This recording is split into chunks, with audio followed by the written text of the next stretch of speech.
Why is it so hard for us to admit that we are wrong? What, do we think we're going to get a whipping or something? We think we're going to get on a punishment? At what point do we self-reflect and assess ourselves? When do we look at ourselves and say, yes, I messed up. Yes, I can improve in certain areas. Yes, I can be more open. Yes, I can be more vulnerable. The day that happens, it will be like, I think World War III will start when that happens.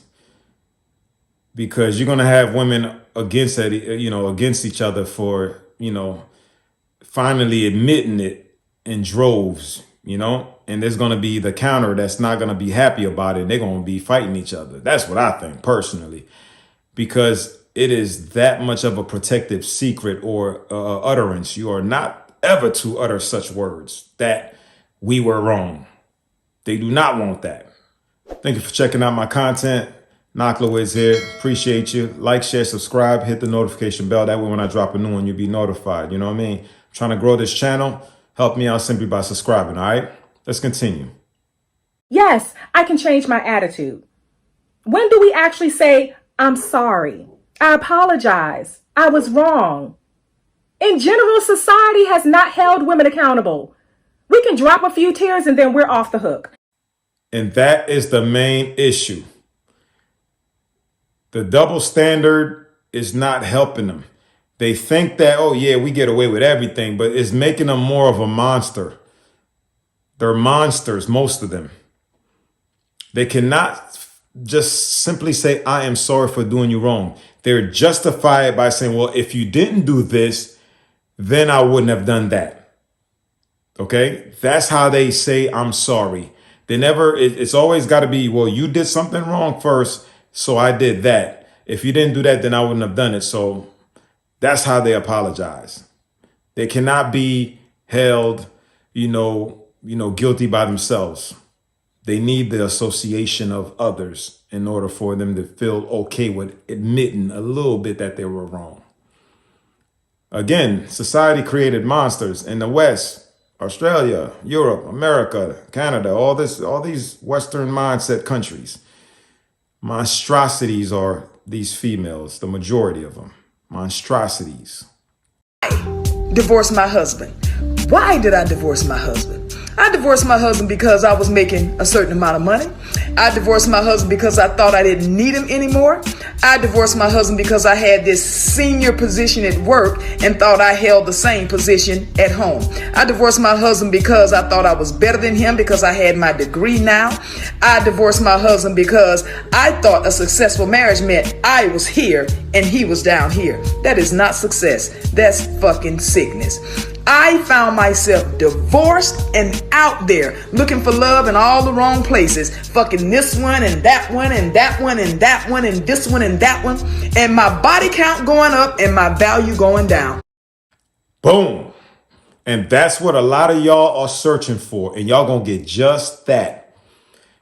To her credit, at least she admitted, she's holding herself accountable, and she's giving her testimony about what she did wrong, and she's trying to help some of y'all, but y'all gonna be, triggered by what she said because y'all do not want no one to tell y'all what to do because, oh, you were exploring yourself or you're finding yourself. You're trying to see what life has to offer out there. And then when you're done, then you expect a man to just, honor you. Right? And you heard what she said about the body counts. She was screwing a lot and her value was decreasing rapidly while her body count was increasing rapidly. I'm just going to call it like a TI is. All the while, my husband done found somebody else building a relationship and building a life with them. I should have stayed married to my husband. I felt like I was on this dark road with no street lights, pitch dark, and I couldn't find my way and didn't know which way to go. I felt lost. I felt like I was walking barefoot on that dark road with pebbles and hot rocks sticking my foot. I felt hurt. I felt alone because every time he and that one and this one and that one left my bed, I was alone all by myself. And which was supposed to be soft and comfortable for me, my pillow, it was now filled with tears. I should not have left my husband. She said a lot there, especially the part where, that feel, that sense of, reality sets in after she was done smashing, and how the dude just rolled up, put his clothes on, and dipped. A lot of y'all do that, and a lot of y'all feel that y'all feel exactly what she's talking about, and y'all cry by yourselves in your beds, and instead of doing something about it, y'all don't. Y'all keep doing the same thing and expecting a different result. Buffoonery, stupidity. You're a little narcissist. Wake up. For many of y'all, it's too late, but at least help the young ones coming up under you.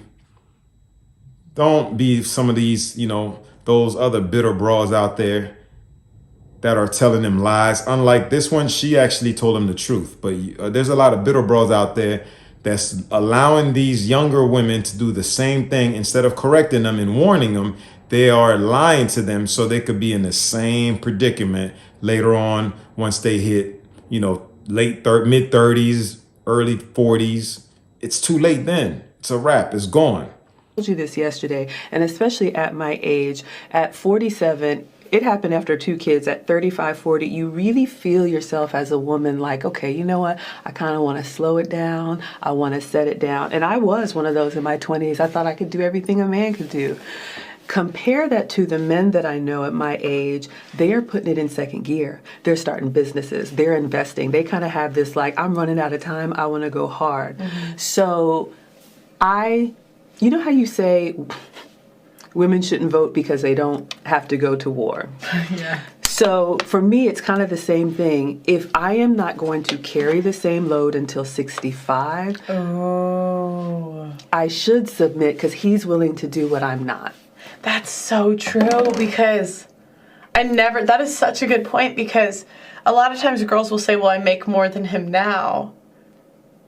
But or I out earn him, how could I submit? Mm-hmm. But at the end of the day, they're going to work longer than us. Absolutely. I mean, if you look at it, I know we like to idolize some women that have it, but how many older women do you know are still going just as hard in their 50s? Wow. Think about that, right? That is such a good point. Mm-hmm. So even the ones that we admire, I don't want to drop any names, but you all know the ones that are really, really well-to-do, they start stepping back in their own way. Mm-hmm. But if you look at the men that are really wealthy, they are opening new businesses and, acquiring more things. And it's in our DNA. It's in our build. We're built that way.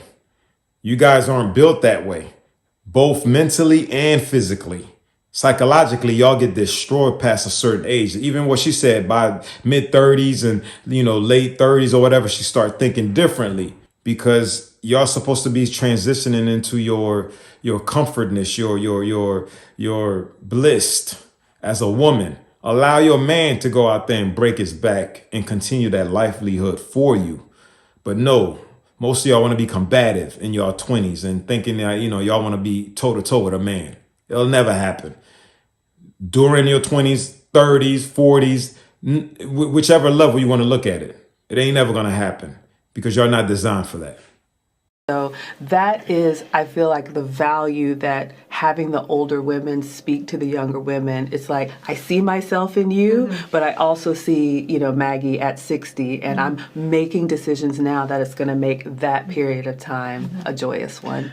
Oh my gosh, that reminds me of my dad because he retired and he sold his business and he's just starting a new one. Exactly. It's like Exactly. How many men do you know that retire from their job? I told you about my dad yesterday, and they stay at home for a few months, and they just like they got cabin fever. They can't do it.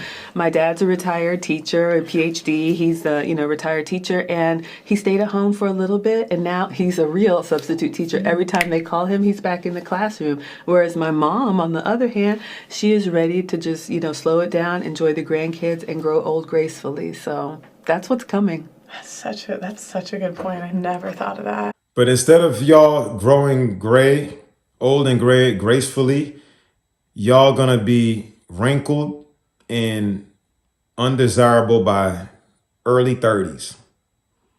Because y'all gonna be ran through.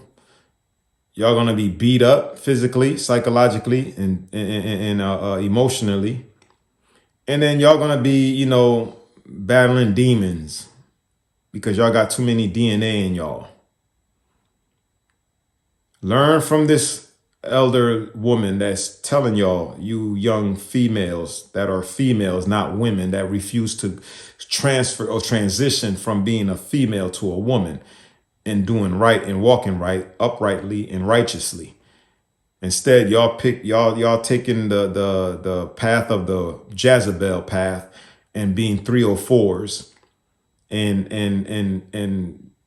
streetwalkers and thinking that you got some type of, fame or popularity going for yourself. All being that, you sleeping with about 30, 40, 50 different dudes, probably every month. Some of y'all even every week. You don't see the destruction that you're bringing upon yourself, but eventually it will catch up to you, though. It always do. Knock Louise, y'all. That was my perspective. I'm going to catch y'all on the next one.